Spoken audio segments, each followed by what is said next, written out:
She was cleaning the palace while her sisters showed off their jewels. Then the Alpha King looked her way. The grand hall of King Callan's palace shimmered with golden candlelight. Crystal chandeliers swayed gently above, catching the flames and scattering tiny stars across the polished marble floor. Nobles from every corner of the kingdom had gathered, their voices rising and falling like the hum of bees, each trying to outshine the others with jewels, gowns, and carefully crafted smiles. Yet in the midst of all this grandeur, a figure moved quietly.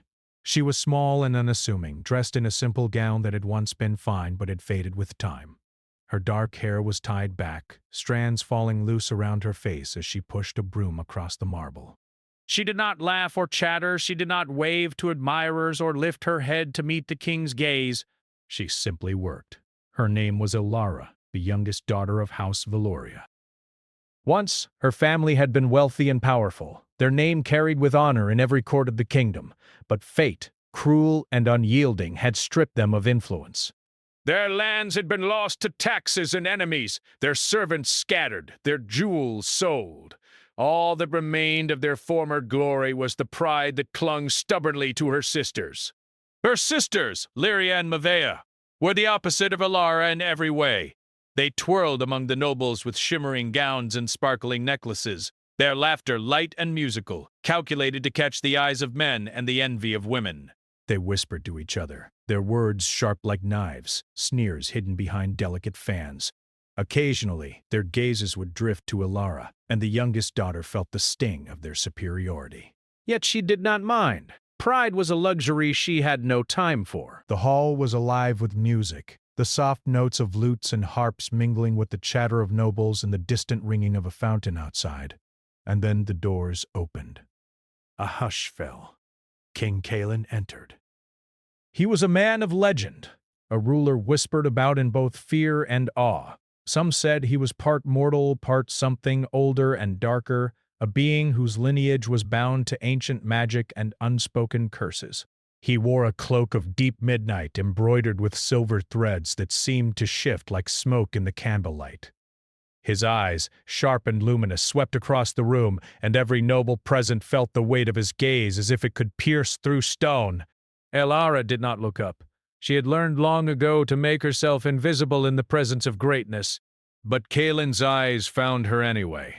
He paused, his hand resting on the hilt of a sword that was rumored to have ended a dozen rebellions. The room seemed to contract, the laughter fading, the music faltering. Nobles straightened, whispers passing like wind through the hall. And then he moved, deliberately, slowly, toward the quiet figure at the edge of the hall. Elara froze, her heart beating faster than she had ever felt before. She was nothing to him, she told herself.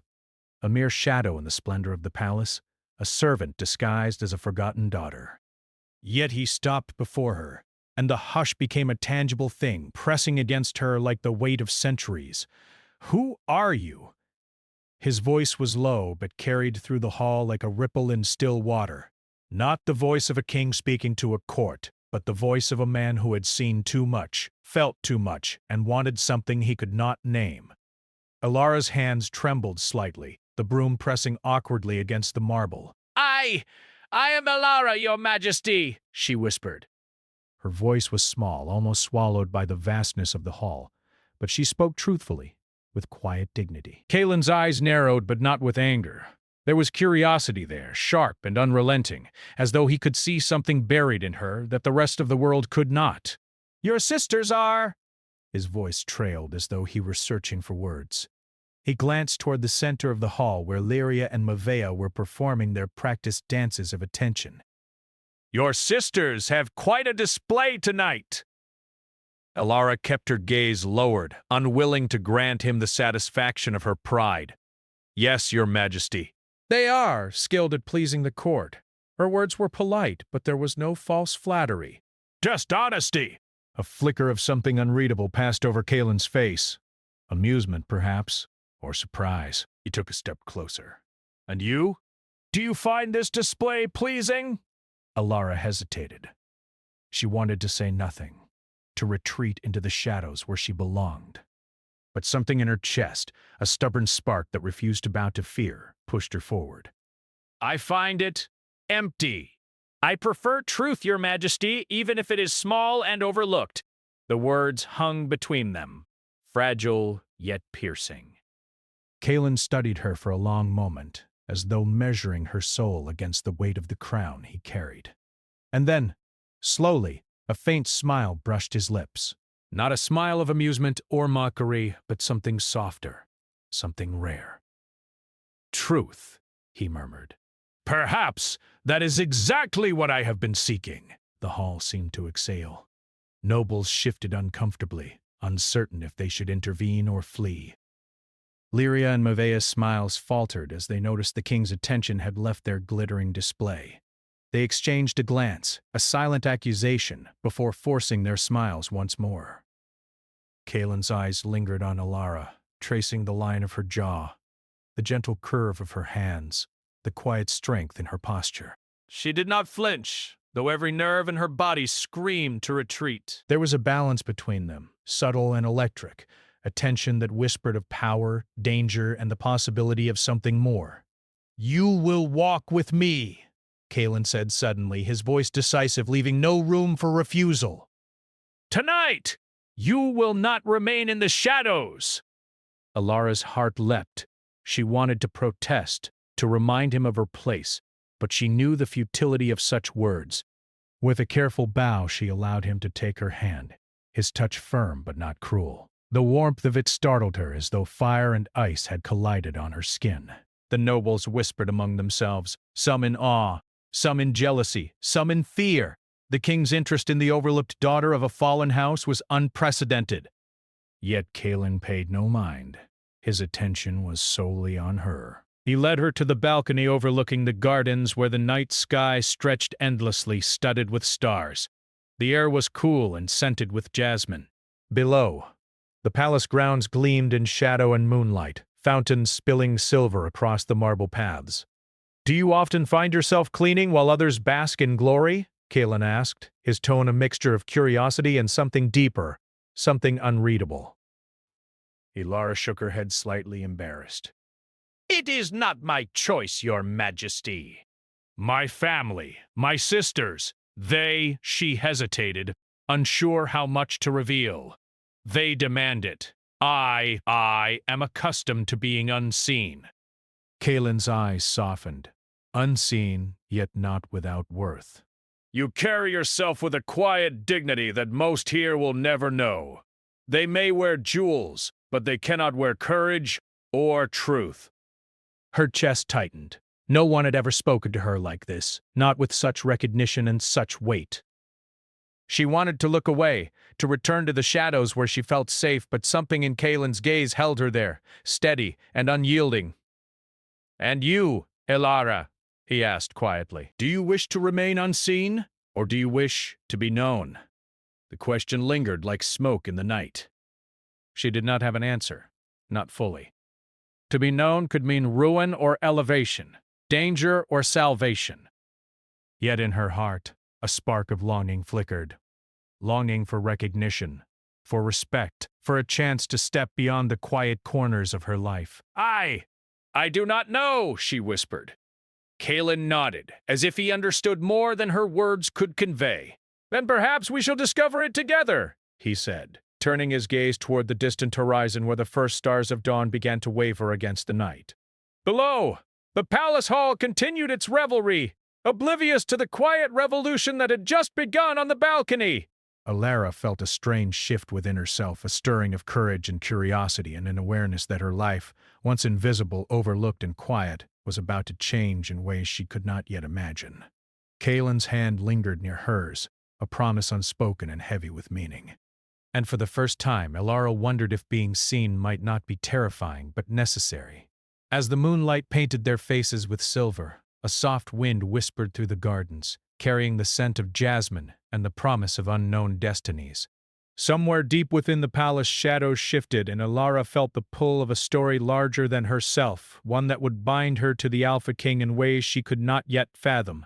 She was still the daughter who cleaned while her sisters flaunted jewels. But as Kaelin's eyes remained fixed on her, something inside her stirred, a quiet fire that would not be ignored. And in that moment, the palace, its gold, its shadows, its secrets, felt smaller than the world that now stretched before her. The night after the gala, the palace seemed to hum with whispers. Candles flickered along the corridors, casting long, twisting shadows that danced across the walls like restless spirits. The music had faded, leaving only the soft echo of voices from servants closing doors and the distant murmur of the city beyond the palace walls. Ilara returned to her small chamber at the edge of the palace, her broom set aside. She felt the weight of the king's gaze still upon her, as if it had followed her from the hall to the quiet of her room. Though she tried to push it from her mind, she could not. His eyes had been sharp, assessing, and somehow tender, as if he could see parts of her she had long hidden, even from herself. She sat by the window, watching the moonlight spill across the palace gardens. The wind carried the scent of jasmine and damp earth. Somewhere in the distance an owl hooted, a lonely sound that made her heart ache in a strange, unfamiliar way. She had always been cautious, careful to remain unseen, but the encounter with Kaelin had left a spark of curiosity and fear intertwined in her chest. A soft knock echoed at her door. She rose, smoothing her gown, and opened it cautiously. "It was Kaelin!" "Your Majesty," her voice faltered, unsure how to address him in private. The formalities of the court felt distant here, replaced by something unspoken and urgent. "You need not call me that," he said quietly, stepping inside. His cloak brushed against the floor, and the faint scent of night air and wood smoke lingered around him. "Tonight, I am simply a man who wishes to speak with you." Alara's heart raced. "To speak with the king alone was both a privilege and a danger." I am listening," she said, her voice steadier than she felt. Kaelin's gaze held hers, unwavering. "You have a courage I have not seen in many. A courage that does not scream for attention but stands quietly in its own strength. It is rare, and it demands recognition." Alara lowered her eyes, unsure how to respond. Praise from the king could be a trap, or it could be a beginning. I have only tried to survive, Your Majesty," she whispered. Kaelin stepped closer, his presence filling the room like sunlight pouring through a narrow window. "Survival is not courage," he said. "To live quietly is one thing, but to stand with your truth in the presence of power, that is courage." "That is strength, and I see it in you." She looked up, meeting his eyes. Something inside her stirred, a mixture of fear, awe, and a strange longing. She had never been seen like this, fully, without judgment or mockery. "And what do you wish of me?" she asked softly. Kaelin's lips curved in the faintest smile. "I wish to test it," he said simply. "The palace is not kind to those who are unseen, nor to those who are unprepared. You will walk the halls with me tomorrow, observe the court, and see the games that others play. But you will also learn their secrets. Can you do this, Ilara?" Ilara hesitated. The risk was great. One misstep could bring ruin to her family. Yet the spark inside her urged her forward. "I will try," she said. The next day the palace was alive with the bustle of court. Nobles arrived in carriages drawn by black horses, their gowns and cloaks rich with embroidery. Ilara followed Kaelin closely, her steps light, her eyes wide yet attentive. She noticed the subtle glances, the secret whispers, and the delicate gestures of power that played across the room like a silent language. Kaelin introduced her to no one, he observed, spoke softly to her, and allowed her to watch the intricate dances of politics unfold. His presence alone shifted the atmosphere. Courtiers who had laughed the night before now bowed stiffly, unsure if they were to fear or flatter him. Her sisters, as expected, were in the center of attention. Lyria's laughter rang like crystal. Mavea's eyes sparkled with jewels and ambition. They did not notice her at first, but when their gaze finally fell upon her, their smiles faltered. Ilara met them briefly, her expression neutral, and they turned quickly away, hissing under their breath. Kaelin, however, did not look at them. His attention remained fixed on her. "Do you see them?" he asked quietly, walking beside her. "Do you understand the power they wield, and yet the emptiness it carries?" Ilara nodded. "They are skilled at being admired." But admiration does not equal strength. Kalen's eyes glittered with approval. Exactly. Strength is subtle. It is quiet. It grows unseen, like roots beneath the earth, until it can support a forest. Days passed, and Kalen continued to draw her out of the shadows. He led her through hidden corridors to libraries filled with ancient tomes and secret chambers, teaching her to read the whispers of the palace, the unspoken truths, the alliances, and the betrayals. Alara found herself growing more aware of the currents of power, more confident in her presence, yet ever mindful of the dangers that lurked behind every polite smile. She also discovered strange occurrences that others seemed to ignore. Shadows that moved without cause, faint whispers in empty rooms, doors that creaked open and shut on their own. Kalen seemed aware of them, but he said nothing, only watching her reactions. The palace has many secrets, he said one evening as they walked along the moonlit gardens. Some are old, some are dangerous. You will need to learn to recognize them before they recognize you. Alara shivered, feeling the weight of the palace around her. She was no longer simply a girl who cleaned the floors while her sisters showed off jewels. She was learning to navigate a world of power and shadows, of hidden rules and silent threats. And Kalen! He was both guide and enigma, a man whose presence stirred awe and fear in equal measure. Her sisters, meanwhile, began to notice the change. Their laughter became sharper, their whispers more cutting. "Look at her!"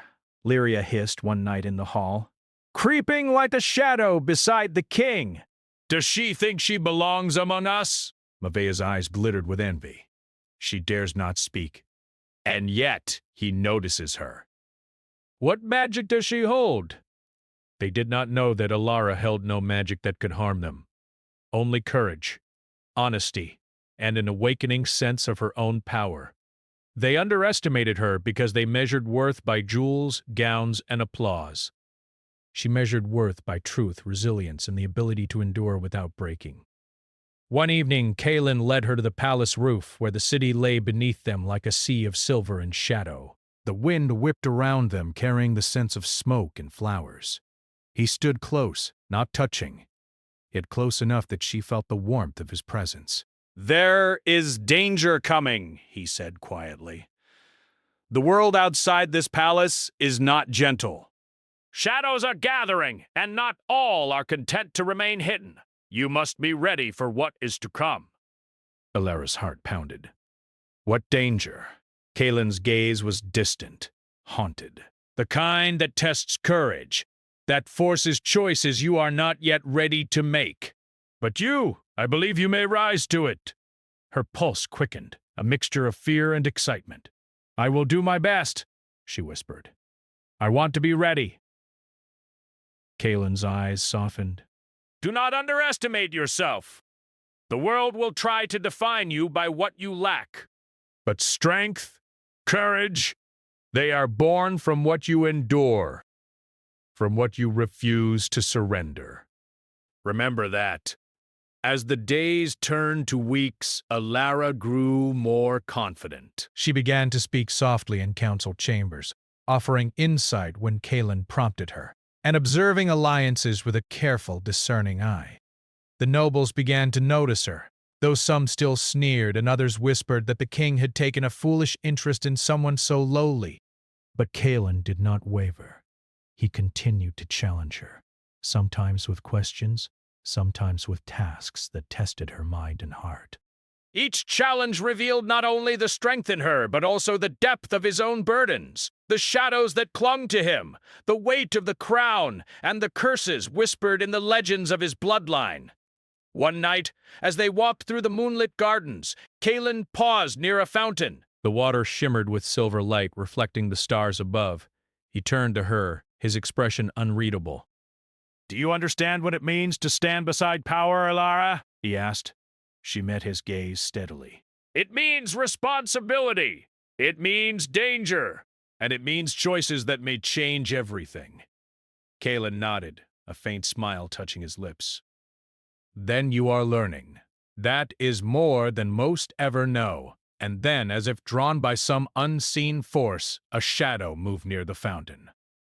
It was brief, almost imperceptible, but enough to make her pulse race. Kaelin's hand moved slightly, protective, yet he said nothing. He simply watched her, studying her reaction, her breath caught. Was it fear or curiosity? She could not tell.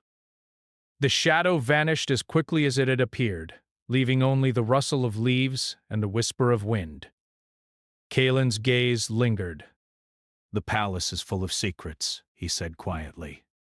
Some will seek to harm you. Some will test you, and some may awaken things in you that you do not yet understand. Elara swallowed. The weight of his words pressed on her, heavy and electric. She realized that the life she had known, quiet, hidden, unnoticed, was gone. The palace, once a place of routine and survival, had become a stage for challenges, revelations, and dangers she could barely comprehend. And Kaelin, King, Alpha, Enigma, was both the guide and the storm at the center of it all. As they turned to leave the gardens, the moonlight casting long shadows across the marble paths, Elara could not help but feel the thrill of awakening within her. The spark Kaelin had seen was growing, fed by courage, curiosity, and the undeniable pull of destiny. Yet, somewhere in the palace, hidden in darkness, forces stirred, ancient whispers echoed, and unseen eyes watched. Not all shadows were meant to guide. Some were meant to strike. And Elara, standing at the edge of this new world, felt the first shiver of true danger. She was learning courage, power, and truth. But she would soon discover that knowledge alone would not protect her. The palace felt colder that morning, though the sun had barely risen. Mist curled along the gardens, and shadows clung to the corners of corridors like restless spirits. Elara walked beside Kaelin through the silent halls, her steps careful, her mind racing with questions she dared not speak aloud. Kaelin's expression was grave. He had asked her to follow him to the private chambers of the palace's oldest wing, where tapestries hung thick with dust and history. There are things you must understand, he said. Things about this palace, about me, and about the world you have stepped into. The truth is not simple. It is dark, and it will test you. Elara's heart beat faster, a mixture of fear and anticipation. What truth, Your Majesty? She asked, though the words felt inadequate. Kaelin paused before a heavy door carved with ancient symbols. His hand lingered over the iron handle, and for a moment he seemed smaller, as if weighed down by memories he could not release. I bear a curse, he said softly. It is a shadow that has followed my family for generations. It feeds on devotion, on trust, on those who grow close. It can destroy everything it touches. Elara's eyes widened. A curse? But why? Why you? He sighed, stepping aside to allow her in. The chamber beyond was lined with tall bookshelves, filled with scrolls and leather-bound tomes, some cracked and worn by centuries. Candles burned along the walls, flickering as though disturbed by the weight of the past. The blood of my ancestors carries it, Kaelin said, his voice low, almost a whisper. Some say it is a punishment. Others say it is a test. I do not know which is true. I only know that it has shaped me, bound me, and made me cautious. Careful! Afraid!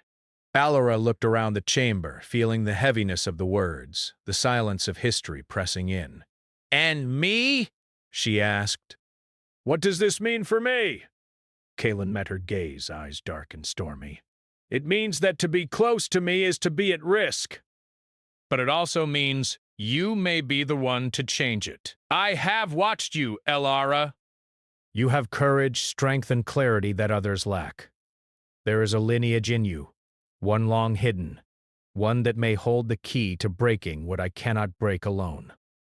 Elara felt a shiver pass through her. Hidden lineage? Key to the king's curse? The weight of destiny pressed upon her chest. She had thought herself small, insignificant, unnoticed. But Kalen's words shifted the ground beneath her. Hidden lineage, she repeated. What do you mean? Kalen gestured to a large tome on the table. Its cover was worn and blackened, etched with symbols that seemed to glow faintly in the candlelight. Your family, he said, was once allied with the oldest magic of this land. You carry blood that resonates with forces older than any kingdom. That is why you survived when others might have fallen. That is why the shadows of this palace did not consume you. Alara's breath caught. Could it be true? She had always felt a quiet strength within herself, a resilience that sometimes startled even her, but she had never known its origin. I do not understand, she whispered. You will, Kalen said, his tone steady. But first you must choose. To embrace this path is to step fully into the palace, into its shadows, into its dangers. To refuse is to remain safe, but unseen, powerless. Alara hesitated. The words pressed on her like ice. Safety was tempting. The quiet life of cleaning halls and avoiding attention was familiar, even comforting. Yet the spark inside her, the spark Kalen had noticed, refused to be ignored. I will try, she said at last. I want to understand. I want to be ready. Kalen's eyes softened, and he nodded once. Then you will begin your lessons, he said. But beware, not all lessons are gentle. Some may hurt, some may betray your trust. And some may awaken things you are not yet ready to face. The next days were a blur of hidden corridors, whispered secrets, and lessons that tested both mind and heart. Kalen taught her to read the subtle gestures of the court, a hand on a hilt, a faltering bow, a fleeting glance. He taught her the signs of danger, the whispers of loyalty, and the masks that people wore to conceal ambition. Alara learned quickly. She noticed her sister's schemes, subtle attempts to undermine her at every turn. Lyria tried to lure nobles into ignoring her counsel. Mavea spread rumors about her being favored by the king because of magic, not merit. Alara did not respond with anger. She responded with calm, observing and understanding the currents that ran beneath the surface of the palace. Each betrayal, each whisper, only sharpened her mind, and she felt her courage grow. Kalen watched her progress, a mixture of pride and worry in his eyes. You are learning fast, he said one evening as they walked through the moonlit gardens. But remember, knowledge alone is not enough. Strength must be tempered with wisdom, courage, with patience. Alara nodded. I understand. Yet even as she said it, a shadow passed across the gardens and she felt the first prickling of unease. Someone, or something, was watching. That night, the palace was restless. The servants whispered of strange noises, doors that opened and closed on their own, shadows that seemed to stretch and twist unnaturally. Alara, lying in her modest chamber, felt a tremor of fear she could not ignore. A soft knock came at her door. She opened it cautiously. Kalen stood there, cloak drawn around him, eyes dark and unreadable. There is something you must see, he said. He led her through corridors she had never noticed, to the oldest part of the palace. The wing abandoned for decades, where dust and cobwebs hid secrets older than the city itself. They stopped before a massive door carved with strange symbols, similar to those in the tome he had shown her. This, Kalen said quietly, is where the curse began. This is where my ancestors sought power and failed. And this is where you must confront your own bloodline, if you are to understand your role. Alara felt a mixture of fear and awe. The air seemed heavier here, charged with magic she could not name. She stepped forward, her hand brushing against the door, feeling the cold pulse of history beneath her fingers. Kalen's hand rested briefly on her shoulder. Do not be afraid, he said. I will not leave you. But you must face this. Alone, you would not survive. Together, perhaps we can change the course of fate. Alara swallowed, taking a deep breath. She felt the spark inside her grow stronger. fed by courage and determination. She nodded once, and together they opened the door. Inside was a chamber, circular and vast, with walls etched with runes that glowed faintly in the candlelight. At the center lay a stone pedestal, and upon it a mirror of black glass. When Alara looked into it, she did not see herself, but visions of the past. Her ancestors, the founding of the palace, the beginnings of Kaelin's curse, and a shadow that grew with each generation. "You see it," Kaelin said softly. "The curse is old, and it is powerful. It will seek to claim you, test you, and perhaps destroy you. But it is not invincible. Your bloodline carries the potential to withstand it, to change it, to end it." Alara stared, overwhelmed. How can I do this?" "You will learn," Kaelin said. "But the first step is understanding. You must confront the shadows of your family's past, face the mistakes, the pride, the fear. Only then can you hope to change the future." The visions shifted, showing her sisters in their early youth, laughing and playing, but also moments of envy and cruelty, subtle signs of ambition unchecked. She saw her parents, proud and cautious, making decisions that would echo through generations. And she saw Kaelin, young and burdened, facing choices that shaped the man he had become. Tears pricked her eyes. The weight of history pressed down upon her, heavy and demanding. Yet somewhere within the storm of images, a voice whispered, a voice not of fear, but of determination. "You are stronger than you know." Kaelin's hand found hers, grounding her. "You are not alone. The curse is strong, but so are you. Together, we can face what comes." Alara drew a deep breath, feeling the fire inside her awaken fully. She could not turn back. She would not. The path ahead was dangerous, uncertain, and dark. But it was hers to walk, and as they left the chamber, shadows lingering behind them, she realized that the palace she had once thought safe in its routine now held secrets that could destroy or transform everything. And Kaelin, with all his power and all his burdens, would walk that path with her, or perhaps fall beside her.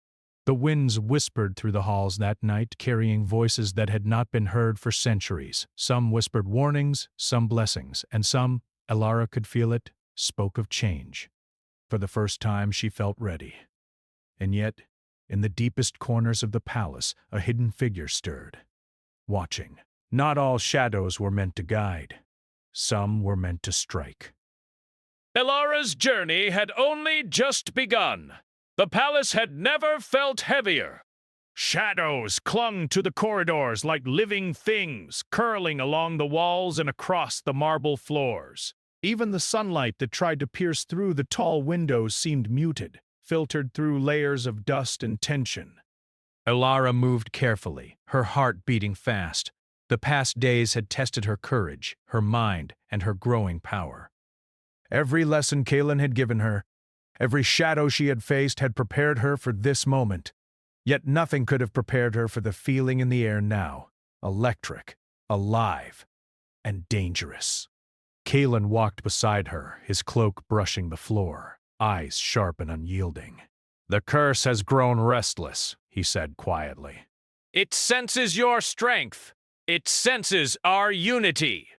And it will not be denied without a fight." Alara nodded, gripping her skirts tightly. She had felt the shadows, the subtle threats, the whispers that brushed against her like cold wind. She understood now. The palace itself seemed alive, holding secrets that could either guide or destroy. And the choice she would make today could change everything. They entered the central hall, a vast chamber that had seen centuries of power and betrayal. The sunlight glinted off the crystal chandeliers, casting fractured rainbows across the marble floors. But the beauty could not mask the tension. Nobles had gathered, faces pale and wary, whispers passing like wind through the hall. At the far end, Lyria and Mavea waited, their jeweled gowns brilliant under the light. Their smiles were tight, their eyes sharp with envy. They had learned of Alara's growing favor with the king, and they had not been idle. Rumors, small schemes, and subtle tricks had been set in motion, aimed at exposing her as weak and unworthy. Kaelin's gaze swept the room, and the weight of it made even the boldest nobles bow. "Let the truth be seen today," he said softly to Elara, just loud enough for her to hear. "All masks will fall." Elara stepped forward, her posture steady, though her heart raced. She could feel the pulse of the palace, the stirrings of power, both ancient and new. And she felt the spark inside her flare brightly, responding to the challenge, the danger, the chance to be seen, not as a shadow, but as herself. Her sisters moved first. Lyria approached, voice sweet and sharp. "Elara," she said, "surely you do not imagine that you belong here, among those who wield true power. You are untested, untrained, and—" Small. Elara did not flinch. "I am as I am," she said calmly. "And I have learned more in these past days than you may ever know." Mavea laughed softly, a sound like broken glass. "And what is that? Secrets whispered by the king. Tricks you barely understand?" Kaelin's hand brushed lightly against Alara's shoulder. "Do not respond with anger," he said. "You will show strength, not pride." Elara inhaled deeply. She felt the fire within her, the courage that had been growing since the night Kaelin had noticed her in the Grand Hall. "I respond with truth," she said. "You measure worth by jewels and laughter. I measure it by honesty, courage, and what we endure. And today the truth will be seen." The room went still. Nobles whispered, unsure of what would happen next. Even Kaelin's shadowed eyes seemed to blaze with pride and fear. Suddenly the air shifted. Shadows twisted unnaturally across the floor. Candles flickered, their flames bending as though drawn toward an unseen force. Elara felt it, a surge of power, old and hungry, the manifestation of the curse Kaelin had warned her about. It had sensed her, and it had come. Kaelin stepped in front of her, his sword drawn, the steel glinting with a silver light that seemed to hum with energy. "Stay close," he commanded. "Do not face this alone." Elara nodded, feeling the pulse of her own power rise in response. She reached deep into herself, remembering Kaelin's lessons, the whispers of her ancestors, the fire that had been growing inside her. The shadows hesitated, as if aware that she would not cower. From the darkness emerged the figure Kaelin had once warned her about, a form both familiar and twisted, a shadowed reflection of the palace's past. Its eyes glowed faintly red, its voice a whisper carried on the wind.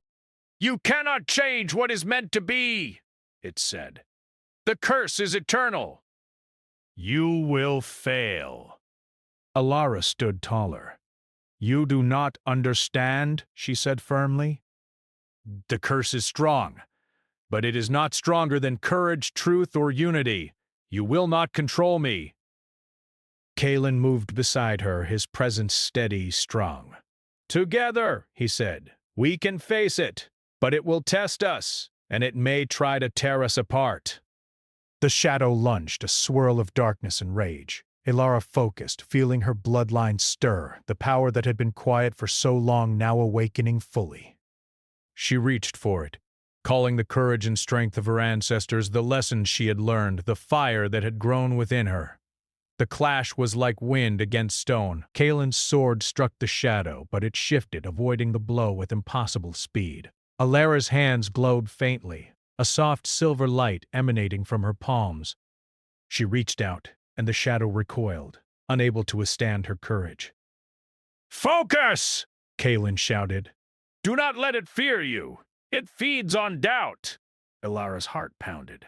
Fear and determination collided within her. She could feel the whispers of the palace, the weight of history, the eyes of her sisters, the lessons Kaelin had taught her. And then she realized the curse was strong, yes, but it had been weakened by centuries of mistakes, and its greatest weakness was not power, but truth. "I am not afraid," she said, voice ringing across the hall. "I see you for what you are. You are shadows of the past, not masters of the present. Death to the—" You cannot bind me, nor him, nor this palace. Your time ends now." The shadow shrieked, a sound like cracking glass and whispering wind. Light and darkness collided in the hall. Nobles gasped, some falling to their knees. The chandeliers shook, and dust rained from the ceilings. But Alara stood firm, her hands steady, her courage unbroken. Kaelin moved beside her, sword striking with precision. Together, they pressed against the shadow, their combined strength and unity forcing it back into the corners of the palace where it belonged. With a final cry, the darkness shattered into 1,000 fragments of shadow and vanished, leaving only silence in its wake. Alara collapsed to her knees, exhausted but triumphant. Kaelin knelt beside her, placing a steady hand on her shoulder. "You did it," he said, voice low and proud. "You faced the curse and did not falter." Alara looked up, tears in her eyes. It is gone?" Kaelin shook his head. "Not gone. Changed. Transformed. You and your strength reshaped it. It will no longer control. Only watch. And perhaps, in time, it may serve as a reminder of what we overcame." The room was quiet. Nobles slowly rose, awe and fear mingling in their expressions. Lyria and Mavea knelt, humbled, their envy replaced by awe. They had sought to undermine Alara, but they could not deny what she had achieved. You were right, Lyria whispered, her voice trembling. We were blinded by our own pride. Alara stood, extending a hand. "Then learn from it," she said softly. "Strength is not shown in jewels or words. It is shown in courage, in truth, and in what we choose to do when faced with darkness." Kaelin watched her, his heart swelling with pride, and something deeper. She had grown beyond what he had imagined, not just as a companion, but as a force equal to him. And he realized fully that the bond between them had become unbreakable, not through fear or power, but through trust, courage, and shared destiny. Days passed, and the palace slowly returned to its rhythm, but the atmosphere had changed. Nobles no longer whispered doubts about Alara.